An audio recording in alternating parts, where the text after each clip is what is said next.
मगरमच्छ और बंदर की कहानी। एक समय की बात है, एक घने जंगल में एक मगरमच्छ और बंदर रहते थे। दोनों में गहरी दोस्ती हो गई। बंदर पेड़ पर रहता था और मगरमच्छ तालाब में। हर दिन बंदर मीठे मीठे फल तोड़कर मगरमच्छ को खिलाता और दोनों खूब बातें करते। एक दिन मगरमच्छ अपनी पत्नी के पास गया और उसे बंदर के फलों की मिठास के बारे में बताया। ये सुनकर मगरमच्छ की पत्नी लालची हो गई।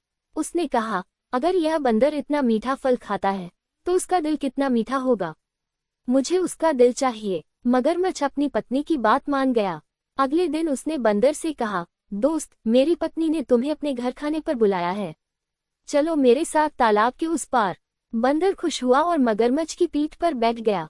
बीच तालाब में पहुंचते ही मगरमच्छ ने अपनी चालाकी बताई और कहा, मुझे तुम्हारा दिल चाहिए, मेरी पत्नी तुम्हें खाएगी। बंदर समझ गया कि वह खतरे में है, लेकिन उसने बुद्धिमानी से जवाब दिया, अरे दोस्त, मेरा दिल तो पेड़ पर ही रह गया, मुझे पहले वापस पेड़ पर ले चलो, मैं दिल लाकर तुम्हें दे दूंगा। मगरमच्छ उसकी बातों में आ गया और उसे वापस पेड़ पर ले आया। जैसे ही बंदर पेड़ पर पहुंचा, उसने चतुराई से कहा, मूर्ख, कोई दिल बाहर नहीं रखता, तुमने अपनी दोस्ती के साथ विश्वासघात किया, अब जाओ और कभी लौटकर मत आना। मगरमच्छ को अपनी गलती का एहसास हुआ, लेकिन तब तक बहुत देर हो चुकी थी। शिक्षा। इस कहानी से हमें सीख मिलती है कि संकट के समय बुद्धिमानी और चतुराई से काम लेना चाहिए।